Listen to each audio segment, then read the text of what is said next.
Hey, this is Mike Robbins. Thanks so much for joining me for this episode of the podcast. I hope you're doing well. You, your family, your team, everyone around you. I want to talk today about navigating disruption. So, disruption is a term that gets thrown around a lot, especially in Silicon Valley and companies talking about, we're creating massive disruption. And we think of it in the business context often, or at least I've heard it referred to for many, many years with all the companies in the Valley that I work with as this positive thing. Like we're disrupting this industry and we're disrupting that industry in terms of like a new technology, a new way of operating. I mean, think about what Apple did to the music industry, right?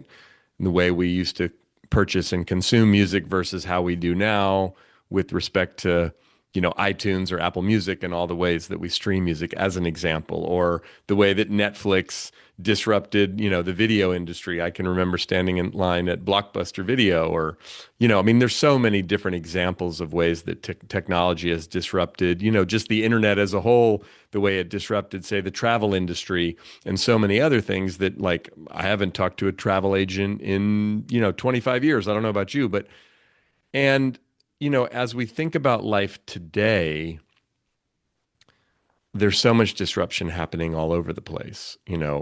Artificial intelligence is disrupting a lot of the ways that we work and that we operate. But whether it's in business or it's in politics or technology or the state of the world, the state of the climate, that our own personal lives. I mean, especially since COVID, it seems like so many people I talk to, their lives have been massively turned upside down, initially by the pandemic and then some of the things that came from that. But it just seems like the more people I talk to, the more disruption exists everywhere. And, as I travel around the country and the world and I'm talking to different leaders and teams inside of different companies and industries, it just seems like disruption is everywhere. And there's a lot of fear in the system from what I can see. And, as someone who has navigated quite a bit of disruption in my own life, from, my parents splitting up when I was quite young, to my baseball career ending, in my early adulthood, to many other aspects of life, both, financially and personally. And I'm someone who has, learned both in, positive and negative ways, some things to do or not do when going through times of disruption. And it seems to me like all of us, in one way, shape, or form, are dealing with disruption these days. And our ability to navigate the disruption, big and small, that is coming up right now in our lives and at work, as well as if we happen to be in positions of leadership, either at home or at work or both, being able to help other people navigate the disruption is super important. So, some things to think about when we're thinking about disruption. I mean, first of all, it's inevitable, right? I mean, change is constant, as we say. A lot of cliches are cliches because they're true, right? But like disruption is kind of like hardcore, intense change. It's like something happens and all of a sudden there's like a boom, an explosion, if you will, metaphorically, that sort of takes things in a different direction. When disruption happens, understandably, we often feel scared. There's uncertainty. There's the loss of control. What's happening? It's out of control. It's different. Right. I've been having conversations with a bunch of friends of mine who are dropping their kids off at college or have been over the last month or two. Maybe it's their first one. We did that last year when we dropped Samantha off at college, or maybe it's their last one and now they're empty nesting. It's like that's a big disruption. Again, a positive thing, but a disruption. I mean, again, even positive change sometimes can be upsetting. We get married, we buy a new house, we move, we get a new job. I mean, again, these positive things. And it's like, wait a minute, this disrupted my life as I knew it. I was used to things being one way. Now they're a different way. Even if I like the way that they're going or I'm excited about the possibility, it's disruptive. And oftentimes, it's really more about how we respond that matters more than the disruption itself, right? It's usually not the circumstances, it's us. And this is not to minimize any of the significant disruptions maybe that we've experienced in life or we are currently experiencing. As I like to say often, one of my favorite sayings is that in the history of calming down, no one has ever calmed down by being told to calm down. So I'm not here to tell you to calm down. However, our reaction to the disruption, our response has a lot to do with how effective or ineffective we're going to be at navigating it and ultimately leading others. So, thinking about how we approach it, I often talk a lot about mindset, growth mindset. How do we deal with change? How do we deal with challenge? How do we deal with disappointment? How do we deal with difficulty, failure? Not that we like those things, but can we look at them from a different perspective? Can we bring more resilience to it? It's not about just sucking it up and powering through. It's about our flexibility, our recovery, our ability to adapt, to adjust, to pivot, if you will, right? There's another saying that I've heard, and I think it goes something like, it's not the strongest or the smartest who thrive, it's the most adaptable. And I think at this moment in time, this moment in history, with so much happening, so much change and disruption, so much uncertainty, at times stress and challenge, and right, what's going to happen? What's it going to look like? Where are we headed? Can we be adaptable? Again, not somehow unfeeling robots who aren't dealing with or navigating or noticing, oh, wow, I'm feeling stressed or I'm feeling scared or I'm feeling, you know, worried or sad or whatever the case may be, but ultimately being able to adapt, right? And I think it's important that we remember that acknowledging our emotions, feeling our emotions is powerful.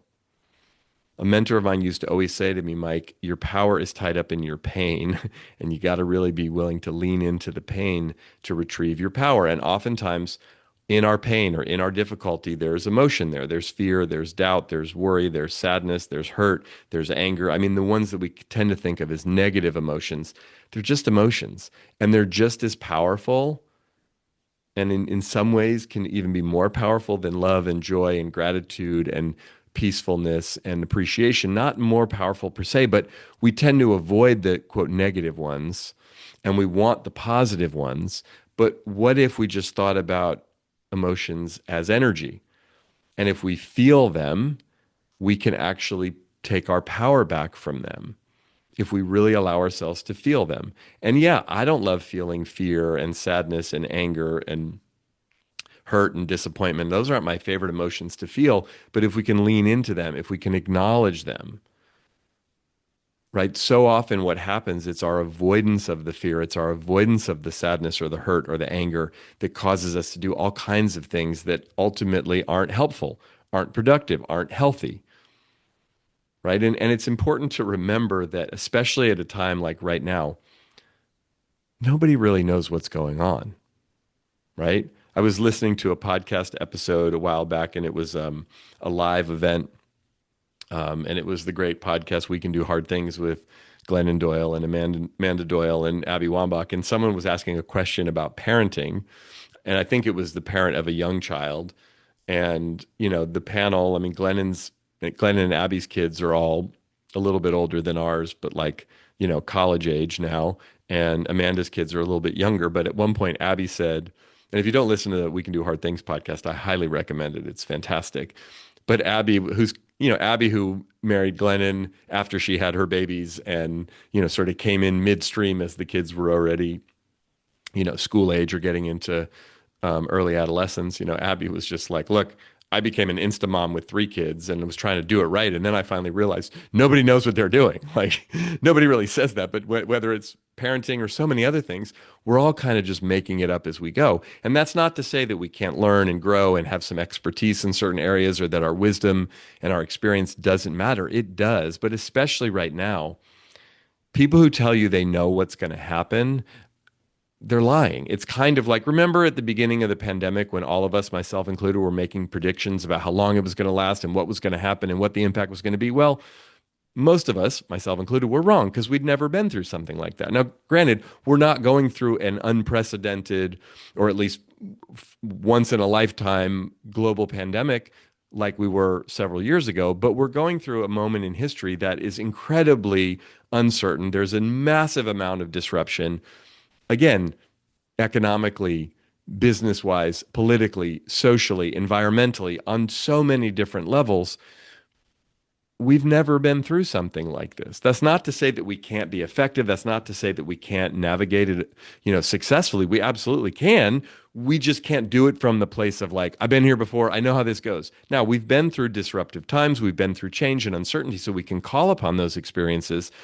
But it's important to remember that most of us are walking around right now going, what the heck is going on? This is weird. This is intense. This is overwhelming. Now, if we can own that as opposed to complain about it or blame that, does that make sense? There's a difference between ownership is about really owning how we feel. Blaming is pointing a finger elsewhere and saying it's so and so's fault. It's this circumstance or this group of people or this leader or this dynamic or whatever, right? It's just realizing, oh, I'm having a hard time with this, as opposed to this is hard. And I know it sounds subtle and like semantics, and a little bit it is, but there's a real difference when we can own our own emotions and be real about how we're actually feeling. And remember that doing that liberates us and it helps us connect with other humans. Checking in with people. How are you doing? What's going on? Making that human connection is super important all the time, but especially when things are uncertain and there's a lot of disruption. The thing to remember is that fear and anxiety and the tendency to want to control are going to rise. And that general sense of like, I'm okay and I'm safe and it's easy to connect with others will often go down when we're in times of disruption. We kind of get to that survival feeling of like everyone for themselves.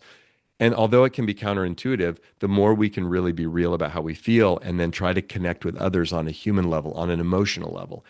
Every major shift that happens, right, in a time of disruption is an opportunity if we choose to relate to it that way. It's just hard because sometimes it feels so disruptive, we can't really see the possibility or the creativity or the innovation or the serendipity because we're so busy just trying to survive it, right? I mean, think about again, when you look back in the past, even with COVID, as hard as that was, even other times in your life when you've had major setbacks or disruptions, right? I think about my arm injury all those years ago. That was a terrible time for me and a really sad, disruptive, heartbreaking experience. And I look back on it now, more than half my lifetime ago, and I see a bunch of things that happened for me as a result of that that wouldn't have happened otherwise.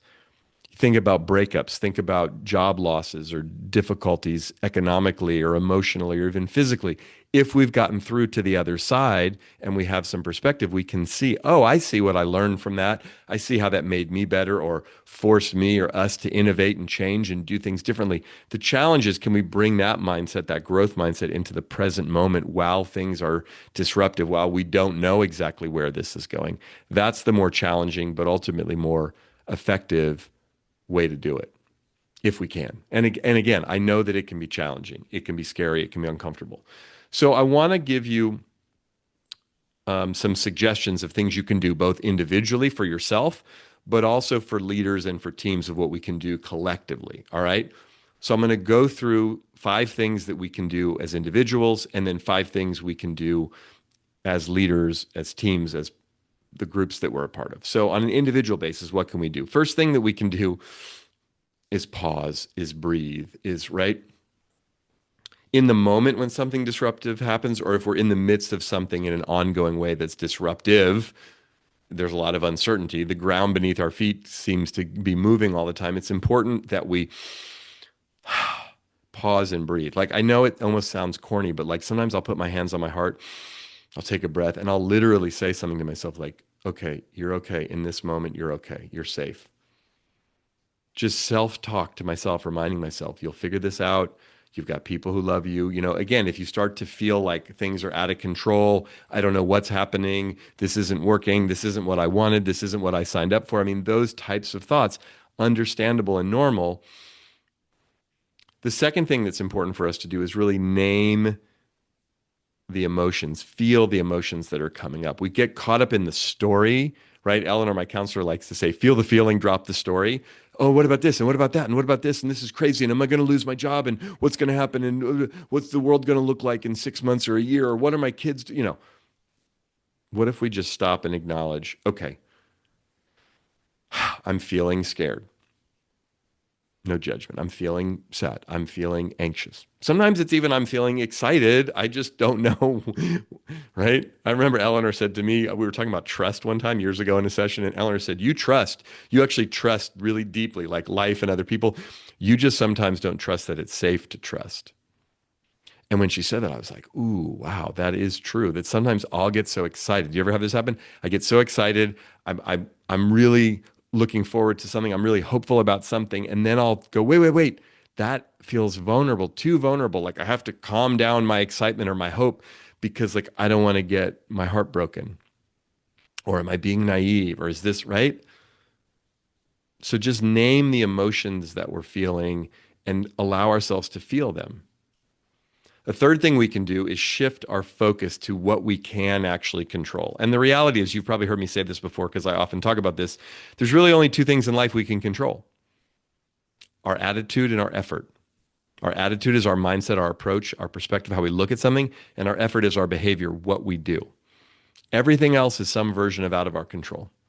We can't control other people. We can't control market conditions. We can't control the weather. We can't control decisions that get made in our company or our industry. We can't control what politicians do in Washington or other places in the world. Like we can't, we have influence on some things, yeah, but we can't control those things. We can't even control our children or our spouse or the people like in our own home. We can influence them, but we can't control them. So what can we control?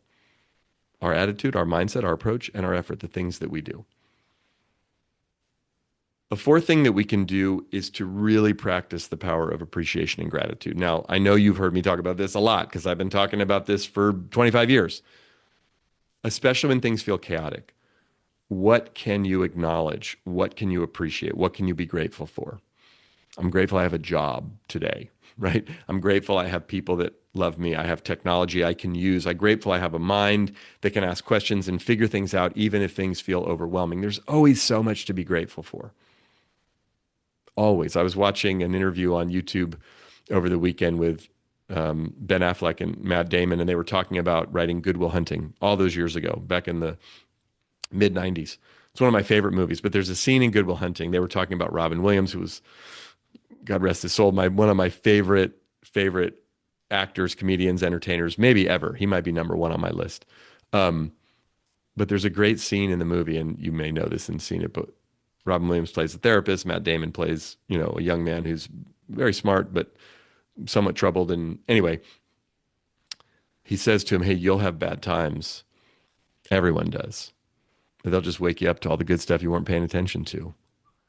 And I was like, man, I mean, that really is the epitome of my first book, Focus on the Good Stuff, and what appreciation is about, is looking for and finding the things to acknowledge and to be grateful for, even and especially when maybe things aren't necessarily great. Gratitude doesn't mean everything's great. Gratitude means we look for and find what there is to be grateful for. Another mentor of mine used to always say to me, Mike, gratitude and victimhood can't coexist. And then the fifth thing that we can do as individuals is reach out, ask for help, make connection, right? Connection combats isolation. It builds resilience. It reminds us we're in this together. We're not alone. So reaching out in a meaningful way, in an authentic way to the people around us, super important. So those five things for us as individuals: pause and breathe, name and feel the emotion that's coming up. The second thing, shift your focus to what you can control, right? Attitude and effort. Really embrace the power of appreciation and gratitude and do it often, and then reach out. So those five things are things that we can do individually. Now, if we happen to be in a leadership position at home, at work, if we're part of a team or many teams, which most of us are, what are some things that you can do when things are disruptive?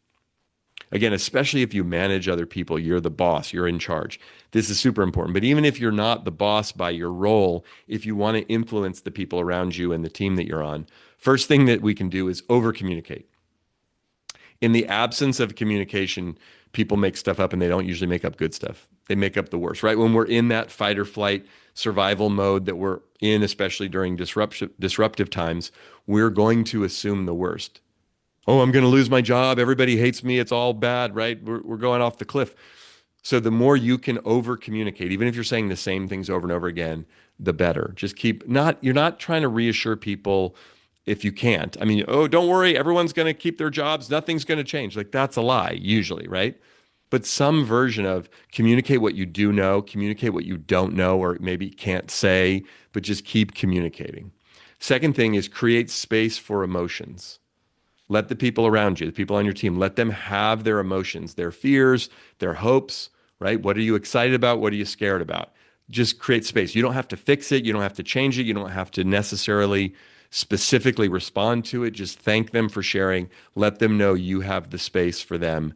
They can come to you and talk about what's going on. Now, look, you might have to, in some cases, create some healthy boundaries with people if it feels like they're overdoing that and right, sucking some of your energy, if you will. But again, part of leadership is holding space for people. A third thing that you can do is model vulnerability, right? Lead with your humanity. It's okay to let people know you don't have all the answers. It's okay to have a moment of your own meltdown. And again, sometimes you can do that privately. Sometimes you can do that in the cockpit, as I like to say, with your fellow leaders, as opposed to on the loudspeaker, if we use the plane metaphor. But it's okay to show your own vulnerability. Like people want to know that you're a real living, breathing human. You don't have to like have it all together all the time. And, it's okay not to know. It's okay not to have the answers. It's okay to say, that's a great question. I don't know the answer to that, or I'm trying to figure that out, right? So that's the third thing, modeling vulnerability. A fourth thing that you can do is really anchor yourself and your team and the people around you in your purpose, your mission. Like, why are we doing this? Why does this work matter? Especially when things are disruptive, because disruption by its nature is uncomfortable. So people are going to be questioning, why am I doing this? This is hard, but reminding people what's the bigger vision? What are we trying to accomplish? Why are we here? And that's an important part of leadership all the time, but especially amid disruption is really anchor the team in that purpose, that mission, what we're trying to accomplish. And then look for openings. Look for opportunities, new ways of working, ways of innovating, inviting in creativity. Just see what you can. Again, it's the whole sort of when you get lemons, make lemonade. I mean, that's a big part of it, both you personally, but also just pointing that out, inviting people, not minimizing other people's stress, not trying to talk people out of being, concerned or scared about things, but just looking for pointing out where the opportunities arise and where you see them. Again, you've heard me say this so many times in different contexts, but instead of asking, why is this happening to me or why is this happening to us, changing that word to that word for and asking, why is this happening for me or for us? And really operating with that mindset and reinforcing that as much as you can. So, look, disruption is everywhere. It's not usually easy or fun or comfortable. At least it's not for me and most people that I talk to. It just seems to be the reality of life these days.